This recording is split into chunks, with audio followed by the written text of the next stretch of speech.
Hi, it's Amanda Vaden. Thanks for listening to the Rory Vaden Show podcast. Did you know that the principles shared by Rory in this podcast are part of our Southwestern Consulting Top Producers Edge coaching curriculum?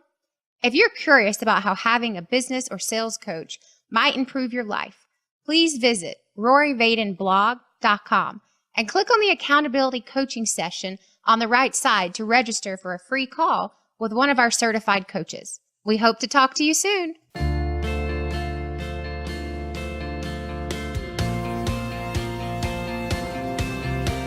From Nashville, Tennessee, it's the Rory Vaden Show. This is the place where we share insights and inspiration for movers and shakers in the world of business. Our goal is to help you increase your self-discipline, overcome procrastination, and help you to do the things you know you should be doing, even when you don't feel like doing them. I'm your host, Rory Vaden, co-founder of Southwestern Consulting, self-discipline strategist, and New York Times bestselling author of Take the Stairs, and the new national bestseller, Procrastinate on Purpose, 5 Permissions to Multiply Your Time. I have a weird and kind of funny question for you, and that is, who is the wealthiest person that you have ever talked to? Like, who is the person of the highest net worth that you have actually had a conversation with? And it's not something that people are often all that open about, and chances are you probably kind of have your guesses, but maybe you don't really know that. And what is their net worth? And I have a few people. I know probably about 5 people that would be in the 100 millionaire to billionaire range, but I am pretty sure that the interview that you are about to hear is a recorded conversation between me and the wealthiest person that I have ever talked to.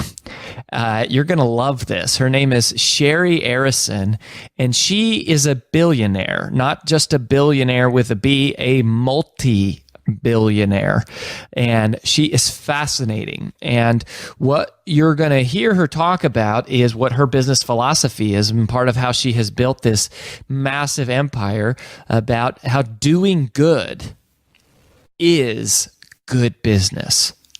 It's her whole philosophy. It's more than just, hey, we should have philanthropy as a part of what we do, or that it's good to treat people well, but that actually doing the right thing and the right things for the world and for humanity and for the environment and ethically and spiritually, that doing the right thing actually creates profits.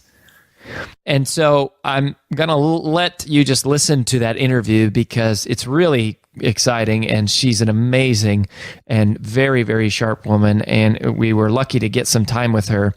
But after the interview, what we're going to talk about is how to create culture, because Shari and I get into this discussion where we're talking about all these amazing ideas that she has. And I'm sure there's lots of leaders and entrepreneurs, people of influence that have these great ideals and ideas, but she has been able to communicate it and create a culture around it in multiple different companies, in multiple different industries, in multiple different continents and countries.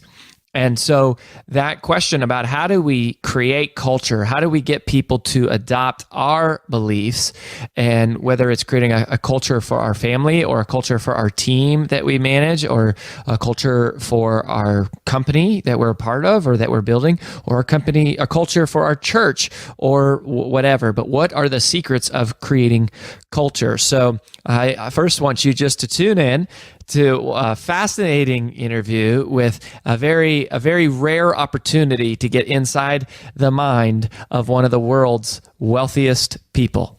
Shari Arison is somebody that I was just introduced to, and this woman that you're about to meet is absolutely amazing. As of 2014, Forbes estimated her net worth at $4.9 billion, making her the 312th wealthiest person in the world and the fourth wealthiest in Israel. And Shari is an American-born Israeli businesswoman and philanthropist. She's the owner of Arison Investments, which is made up of several different companies and also philanthropic organizations. And Forbes also said that she was the 64th most influential woman in the world. So she is just amazing. And her philosophy, I think you're going to find fresh and radical and very unique. And so she is also an author. Her first book was called Activate Your Goodness. It was a New York Times bestseller that came out in 2013. And her new book just came out this week. It's called The Doing Good Model. And so she is here to talk to us about what that means, doing good. So Shari, welcome to the show. Thank you very much. I'm happy to be here. So you have this philosophy, Shari, that you call, doing good is good business.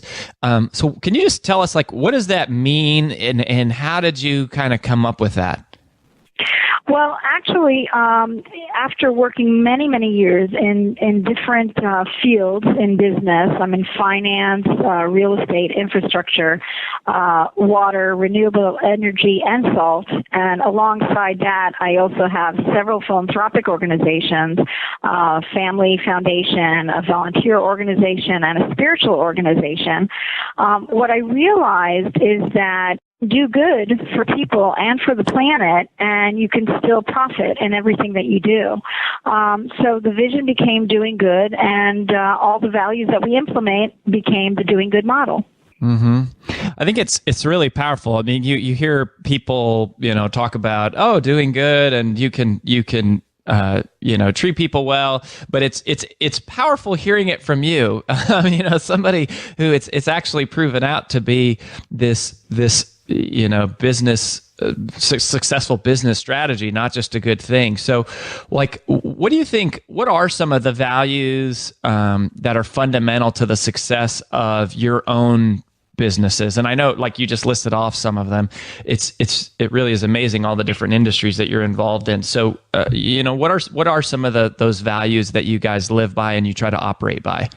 Well, the Doing Good model has 13 values. Some of the values that are implemented are, for instance, financial freedom, because we're in finance and we have a Bank of Pauline.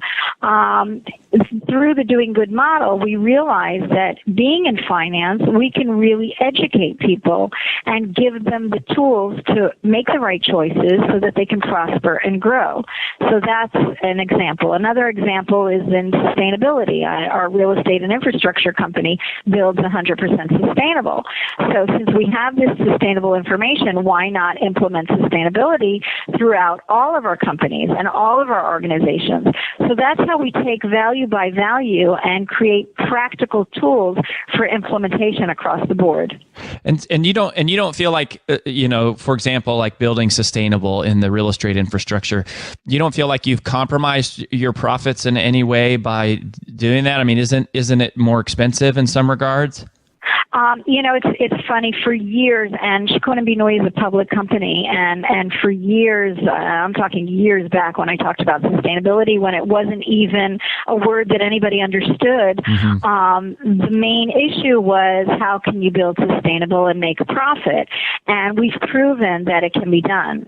We've made more money over the years building sustainable, and we've shown a growing profit over the years in all of our businesses. And I truly believe that when you are value-based and you truly care, authentically care about people, about your employees, about your customers, about, people and the future of our planet, you also profit, in revenues as well. So let's talk about the planet for just a second, because I know environmental, it's kind of environmentally conscious, socially conscious, and financially prudent. So when you look at the environment, that's a part of this that you also feel like any investment that you have made to protect the environment is something that has just it's come back directly in a bottom line profit. Yes, definitely. And I think everything's integrated. I mean, the caring cannot stop at a certain level. It's caring about the individual and doing good individually for oneself and one's surrounding, and that includes interpersonal relationships. That includes, all the ever-widening circles, and that includes our environment. We have one planet that we live on, and we need to care for our planet as well. And like I said, it has not reduced our profits. It has increased our profits by thinking this way and implementing our businesses in this way.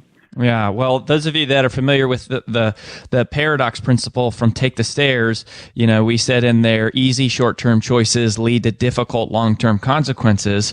Meanwhile, the difficult short-term choices lead to easy long-term consequences. And it seems like that's exactly what you're talking about here, Shari, is if you do the right thing, it always comes back to you, not just in the kind of karma sense or the good luck sense, but in the actual profitable bottom line sense. And I love that. I love hearing it from somebody like you who is actually out there doing it every day. So when when I think about a culture, and part of what amazes me about you is you're involved in so many different industries. It's very diverse, the reach of all of your philanthropic organizations. So while it's obvious that you believe it and you're very passionate about this idea of being socially aware and environmentally aware, but what about creating that culture beyond you? How do you communicate as a leader through all these different organizations and all these different industries that you go, look, people, this isn't just a nice thing. This isn't just us sitting around the campfire talking about doing good. This is actually the culture. And how do you create that culture of doing good inside your organization? What are some things that leaders can do to take this belief system that you obviously have and impart that to the rest of their people? Well, I can give you one major example of what we've done in order to make this work. Number one, when you talk about values, it's not something that you can tell people to be value-based. You have to, educate. You have to engage people. You have to enroll them, and that takes time. It's a process. But what we've done is we've created cross-cultural forums. We call them forums. And what we have is representatives, and it's normally middle management. It's not, it's not the CEOs and chairmen. It's more of the employee level of representatives from each one of the businesses and organizations sitting around the table. So we have representatives from the bank, representatives from the infrastructure company, the water company, the spiritual company, or spiritual organization, the philanthropic organization. So we have all these different people sitting around the table with the backing of their chairmen and their CEOs in order to be creative and think how we can implement these values. And what's happened is it's created discussion, it's created creativity, and it's created practical tools for implementation. And people are engaged and excited, and they feel like they're part of something bigger. I love that. I love that idea. And so they just a couple times a year they get together, and it's just the topic of discussion is thinking creatively about best practices for ways that they can do good, and thinking of other ones. And that's basically what it's like a group of people just brainstorming. Right, but you know what? It's not a couple of times a year. They get together every month, and wow. A couple of times a year. We have it in the middle of the year, and at the end of the year, we have a conference of all of the companies coming together, showing what's actually been implemented. So, it's not just something written. It's not something on the wall. You can actually see what's been done. Mm-hmm. So, for instance, I'll take one of the values is volunteering, for instance. So we created Good Deeds Day. Next Good Deeds Day, by the way, is April 10th internationally. And last year we had 61 countries already that joined in for Good Deeds Day. We had 3 million hours of volunteering on that day.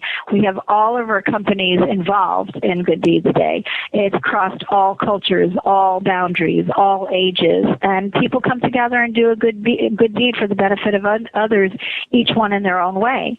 So that's something concrete, something that can be measured. And we do this with all of our values. I mean, I don't know if you all caught that, but Good Deeds Day. So Shari is kind of the founder of that, and there's over 930,000 people. You almost had 1 million people from 61 different countries, right. and on one day just going out, and so they're just going out and doing good deeds. That's kind of the message, right? And it's just an international day that you go do good, and it's caught on pretty huge, I would say. Yes, it's caught on. It's grown every single year. It's grown, by the amount of people, the amount of volunteer time. It's grown by the different countries that are involved. And it's amazing because what we found is because it's simple and because everyone can do a good deed according to their heart's desire, whether it's with children or the elderly or the homeless or, just, beautifying your neighborhood. It could be whatever it is that you want to do. And that's uniting people together around the common goal of doing good. And I do want everyone to mark their calendars. So April 10th, 2016 is the next one. So it's every year, kind of March, April-ish. And I mean, this is a big deal. I saw some pictures where you got to meet the Pope, and I saw pictures of Times Square where they have Good Deeds Day up on the wall, and that's a really big deal. I also just wanted to highlight something that you said. You said you can't tell people to be value-based. It's like you have to show them. And I love what you're doing is you're implementing these real-life mechanisms where people have an avenue to actually express and manifest these ideals in real ways, and that makes them believe because they see it and they are involved in it. It's really phenomenal. Really phenomenal. Exactly. Exactly. Like for instance, vitality is one of the values, and some of my employees came to me and said, "Okay, how should we implement vitality?" And I said, "I don't know. Vitality to me could be very different than vitality to someone else. Why don't you just ask the employees what vitality is to them?" And it was amazing to see the feedback. To some people, it's nutrition, and to other people, it's sport, and to other people, it's spending time with the family and going on family trips, and it was just amazing, and the creativity that was created and the engagement, and it was just quite amazing, and that's what's happening around all the values.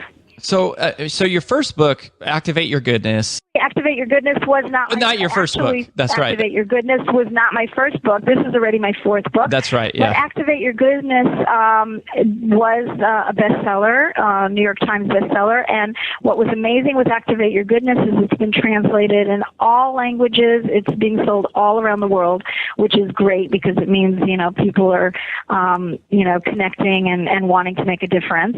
And this book is more geared for business. It's the Doing Good model, Activate Your Goodness in Business, and it's really practical tools for implementing the Doing Good model in any field that one is in. And there's some case studies in there, like the cross company forums, like some ideals, that kind of stuff. So here's my question for you, Shari. Were you always like this? Like, did you grow up with this insight, like this natural insight to go, you know what, they're doing good is, I can see the connection to how it leads to profitability and it's also doing good in the world? Or did you have like a learning, like was there a point in your life where the light bulb came on for you? And if so, how did that happen? I'm just kind of curious, where did this come from? Well, in my last book, I did talk a little bit about the light bulb coming on, and how I always cared about people, and I always cared about humanity and the planet. It's something that was bigger than myself, and I always thought about ways that I can do my part. I always felt that, we all have the responsibility to make a difference. If we want to see a collective positive future in the world, we each need to do our part. And I've always tried to do my part.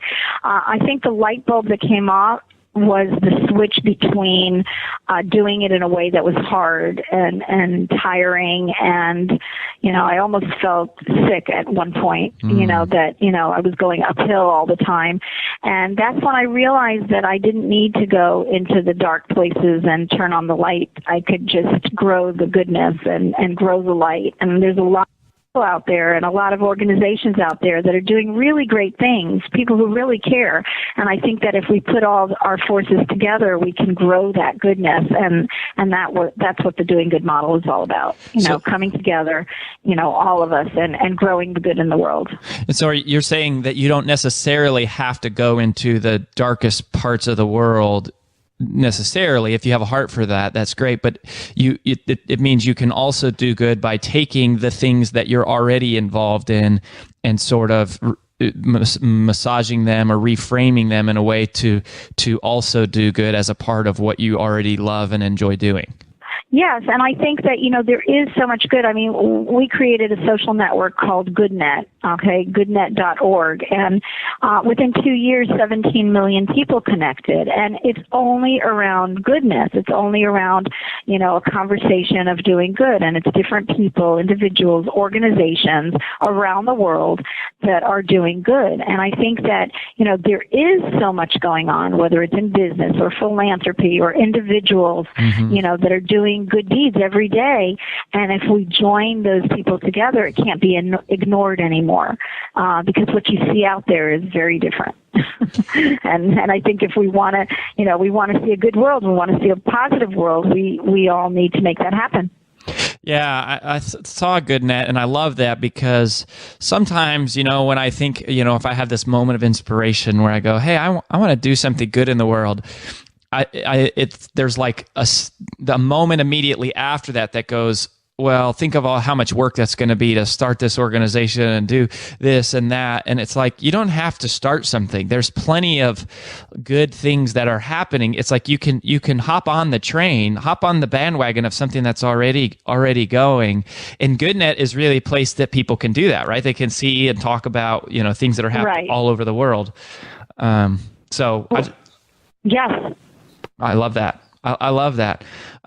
So here is, if you could, if you think about the young leaders of today, and, I guess, I started with Southwestern Consulting when I was 22. I'm 32 now, and we had 4 business partners, and we now have about 115 employees, and so we're growing. And I think there's a lot of people that listen to this show that are probably young leaders or middle managers, and but they're movers and shakers, and they're people that are going to be the people who make an impact in the future. So, if you were addressing young leaders, what's kind of the biggest advice that you would give to somebody who is either a young leader in age, or somebody maybe who is a young leader, they've just started their own business, or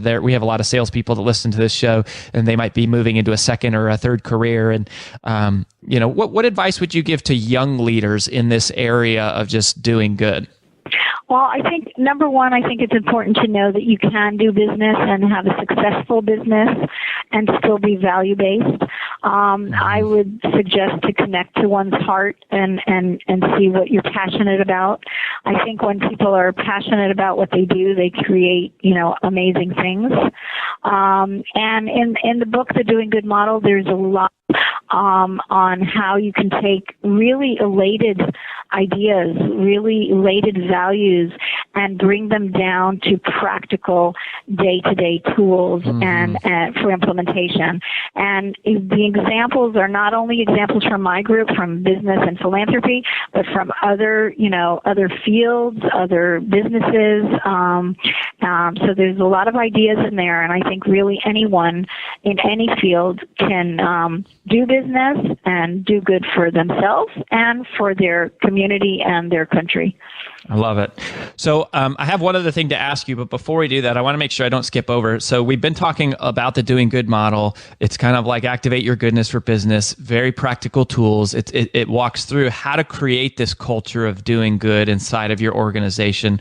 So where's the best place that you want people to go, Shari, to get the book, stay connected with you? Where would you point them? Well, they can go, of course, to Amazon or Barnes & Noble, but also they can go to thedoinggoodmodel.com. They could either purchase the book or get information there as well. Okay. So my last question for you and is what is next for somebody like you? I mean, you obviously, I think at some point you reach a place where having more money has very little effect on somebody. You're recognized as one of the most influential people, literally, in the world. You've got all these philanthropic organizations that are kind of building towards significance. Both in the memory of you and your father Ted, and just kind of all of your family foundations. Mm-hmm. But so at that point, it seems like you're a pretty busy woman. Like you're still out there working hard. Like you're still involved in a lot of things. Why? And what is next? Like what's driving you? Well, it's interesting because I've been having a lot of discussions about this with my children and with my management teams. And I think my biggest issue is that everything that's been done be sustainable, because the Doing Good model is bigger than me, and doing good and Good Deeds Day is way bigger than me. I mean, it's already in 61 countries, and so my dream right now is to just make sure that all of this is sustainable and continues without me, because I'm not the issue. The issue is the future of all of us, our collective future, and that's what's important to me. I love that. It reminds me of a quote that Tom Peters, or it was either Tom Peters, it might have been Peter Drucker, who said, leaders don't create followers, leaders create other leaders. Exactly. It's certainly what you're doing. And I just want to acknowledge you, Shari, and say thank you for what you're doing, because it's one thing to put out these ideas on an interview or in the books, and it's amazing. But like you said, that you can't tell people to be value-based. You have to show them. And it's very obvious that the work that you guys are doing and the mission that you've dedicated your life to it's working, and it is spreading, and it's just a wonderful picture for me, and I think for everybody listening, to go that you can do all these things and you can be successful. Your money, your business, this isn't, and it's not, you make money not in spite of these things, but because of these things. So thank you for what you do, Shari. We really appreciate you, and we wish you the best. Thank you so much. Bye-bye. Wow. Well, there you go. If you've ever wondered, how do billionaires think? Well, there's one, and you get a chance. That was so cool, and it's so fun, and Shari is awesome. We got to chat just a little bit on either side of the interview, and really, really cool lady. And I think this whole concept of culture was curious to me, because obviously she's got some big ideas, and obviously she's passionate about them. But the part that is amazing is just the execution that she's been able to create across so many companies, so many industries, so many countries. You got over 60 countries taking place on one day, all moving on this Good Deeds Day. And it's really fascinating. So I wanted to highlight a few of the things of what I took from that interview, and also kind of relate them in terms of lessons that I've learned here at Southwestern Consulting in our journey about creating culture. And these are going to be the 5 C's of creating culture. Last week we had the 4 C's of storytelling, but there's a big deal, and this is a big challenge. Is one thing to be an entrepreneur, and being an entrepreneur is kind of vogue these days, but it's a whole nother to be able to scale a company. And to I remember when we had Vern Harnish on talking about scaling up and some of the financial components and the operational components of actually scaling a business. That was an incredible interview, and one of the best books that I've ever read was his book. And that's a whole nother level when you talk about how do you create this. You take an ideal and you take it and make it into a movement. And so there were some themes that I drew out of what Shari was saying, and I'm just going to kind of splash these together. The first C is conceive it. You have to conceive it. Like, this might seem oversimplistic, but you cannot create a culture until you have actually had the realization in your mind, until you have actually come to the place to where you say, you know what, I am the leader. I am going to create the culture.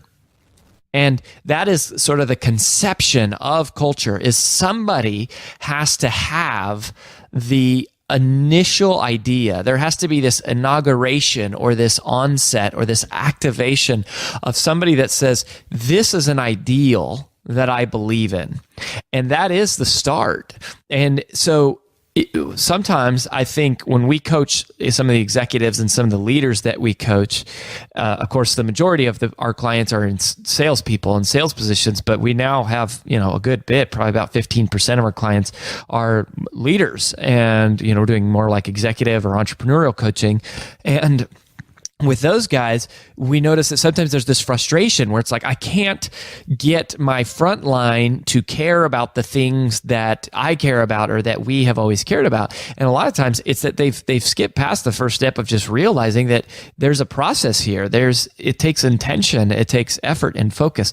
So you have to conceive it. And obviously for Shari, at some point, she realized that doing good is good business, that it was actually a profit-making strategy in addition to a humane thing. And so she realized that. And so have you realized that? Have you come to that realization that you are in charge of creating the culture of whatever the team is that is around you? So that's the first C, is conceive it. The second C is codify it. Codify it, codify it, codify it. And when I think of Southwestern Consulting's story, I've shared this in various places before, but when we started in 2006, that first half a year, we lost money. And then in 2007, we lost money. And in 2008, we lost money. And in sometime early in 2009, there was a very small room of us at that time.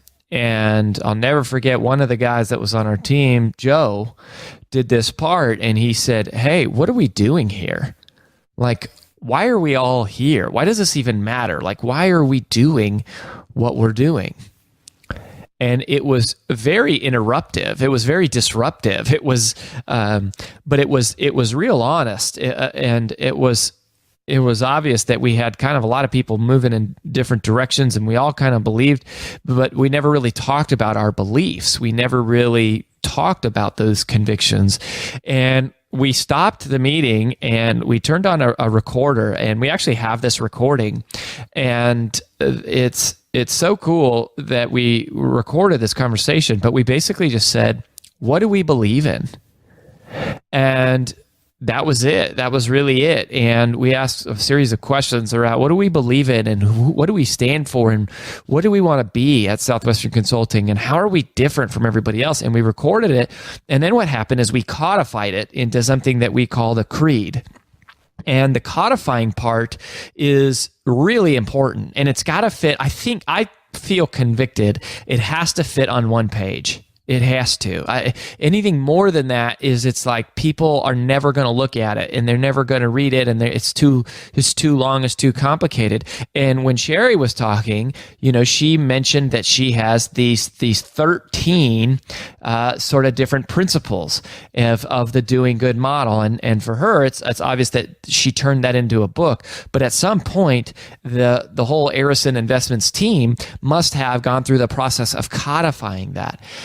And so have you codified for your company on one page something that is easy for people to find and access and remember? Have you codified what your culture is about?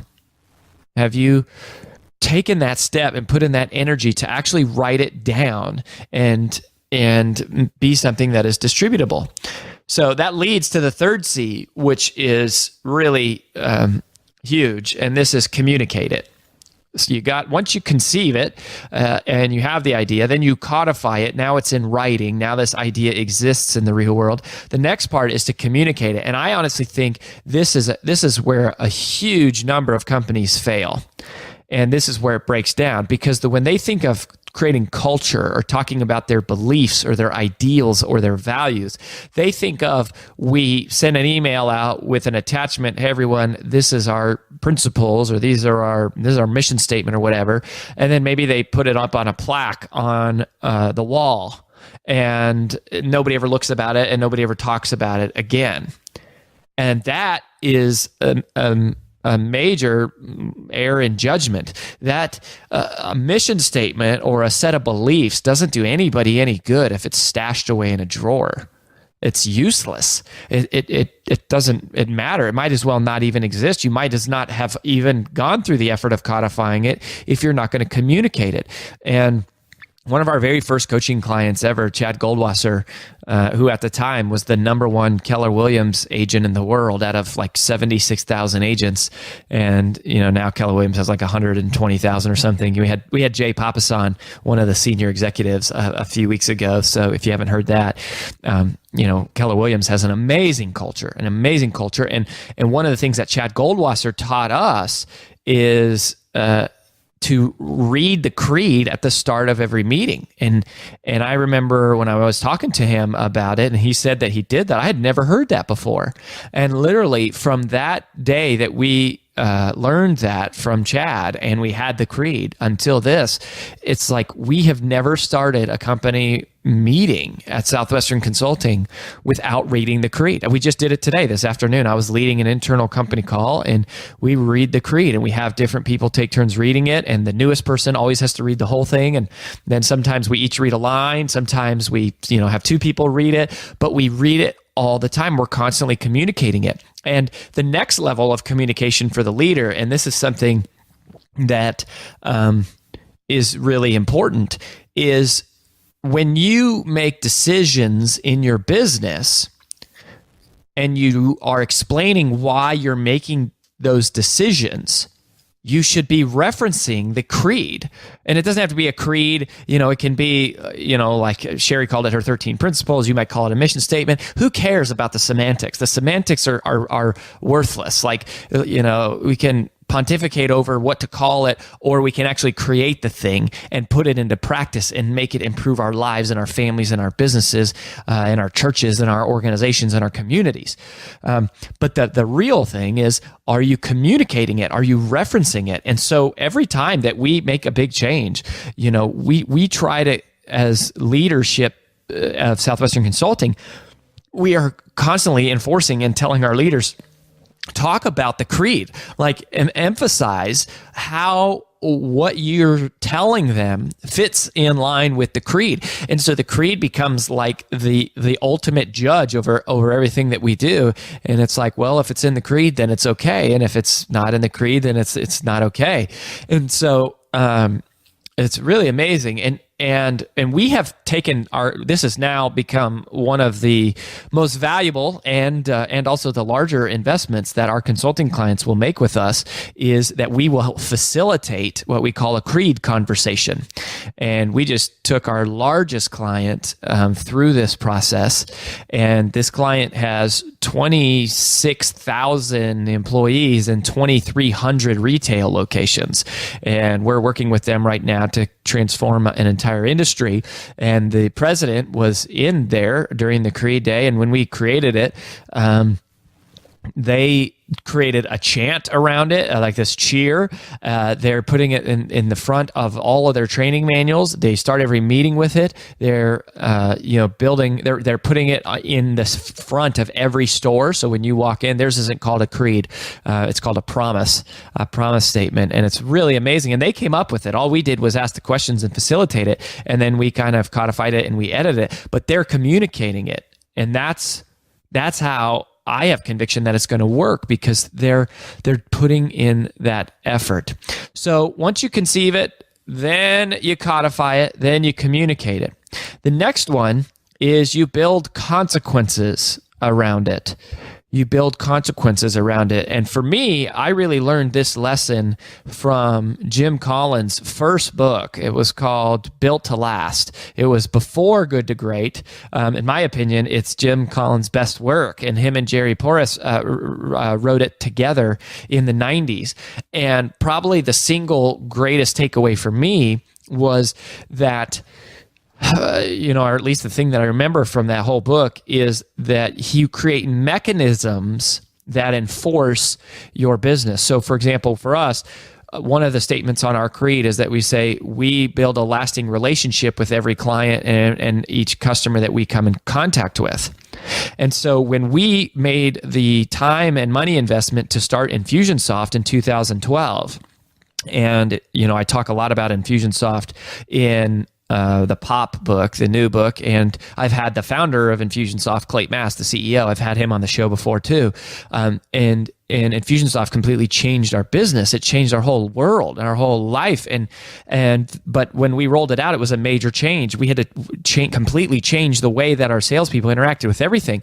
And the reason why we were able to do that is we said, look, this is in the creed, and this tool is the tool that enables us to keep in touch with all of the people that we come in contact with, and to provide. We have another part of our creed that says we believe in giving quality information for free to the public as a way of introducing ourselves and earning their trust. Well, Infusionsoft empowered us to do that. All of the blogs and things that we do are all basically powered by this engine that we have built. Of course, we have completely customized everything Infusionsoft does, but we've become masters at doing that because it's the tool that enables us to create mechanisms that enforce the principles that are on paper into reality. So you have to create these mechanisms or consequences. So consequences are both, positive and negative, which is if you do the things on the creed, you're going to get rewarded for them. If you violate the things on the creed, there's going to be negative consequences. But the concept that's really important is just having teeth, taking these words that are on a page and having real life things in your business that are actual manifestations of those things. And here we are, this podcast is completely free. We give it away. There was a conversation at one point where we said, should we charge for it? And we said, well, we had to look at the creed and say, is this a way we're going to meet people for the first time? And it is. And so whenever we meet people for the first time, usually we're giving away information for free. And then if they like it, they're able to buy books and, then buy our video courses and eventually get into coaching with us. And then, companies at the highest level are doing consulting with us, and we're creating a sales culture. That's what our tagline is in the consulting division, is we create sales cultures. So we know something about this because we've done it and we've learned about it. And a huge part of it is you have to create consequences. When we help companies create sales cultures, one of the first things we often do is we have to start measuring the sales activity that everybody's doing. And we have to create incentives and contests and recognition, not just for production, but for sales effort and work stats and work habits. And that is part of what creates a sales culture. So that would be the fourth C. And finally, the last C. And this one is the most important. Because when you think about like what Shari was talking about, where she has these cross-company forums, those are great examples of mechanisms or consequences that are enforcing it. It's a real life manifestation of this ideal. But the most important C of all when it comes to culture is that you have to carry it. You have to carry it. In other words, you have to model it. You have to exhibit it. And what Shari said was so powerful. She said, you can't tell people to be value-based. You can only show people what it means to be value-based. You can't tell people to be value-based. When she said that, it just clicked in my head, and I immediately completed the sentence. You must show them. You must show them. You have to carry it. And obviously, when you look at somebody like Shari, it's her entire, it like emanates from the core of her being, this idea that doing good is good business. And you have to be the same. Whatever the creed is for your family, you have to carry it. You have to model it. Whatever the creed is for your company, you have to demonstrate it. Whatever the creed is for your community or for your church, you have to exhibit it. People will learn it from you. And that is the sobering part of all of this, is that if you don't have a great culture, if you don't have the culture that you want to have, ultimately, it's because you aren't carrying it. You aren't modeling it. But the good news is that if you change that, then you have the power to completely shift a culture. You can change it and you can transform it. And so we do it every day. We create sales cultures. But inside of Southwestern Consulting, we have this culture of helping people achieve their goals in life. And, from that day in 2009 to when we codified the creed, that year we had over $500,000 turnaround in our profit, in our bottom line on the same revenue. And every year since then we have grown. And then since 2012, once we had Infusionsoft, gave us so many ways that we could create mechanisms to enforce the creed. Since 2012, our business has quadrupled. And it's just been huge. But the real measure is that more and more people in our company are carrying it, and they're communicating it at the start of every meeting, and we don't have to remind them anymore. It's just something that people do. So if you conceive it, you codify it, you communicate it, you put consequences around it, and most of all, you carry it, you have the power to change a culture. And that is a great way to do good in a way that will serve your business very well. Well, that about wraps up Rory Vaden Show for this week. If you haven't yet, please log into whatever your favorite medium is to listen to the show and both rate this podcast and leave a comment, as that really helps us spread the word about the show. Also, for more free insights and inspiration, make sure to visit roryvadenblog.com. I post a new article there every Monday, Wednesday, and Friday. You can register for a free call with one of our certified Southwestern Consulting sales and business coaches, get links to all of my other social media, and lots of other great stuff for free, again, at roryvadenblog.com. Please stay tuned and join us for the next episode of The Rory Vaden Show. And until next time, remember that success is never owned, it is only rented, and the rent is due every day.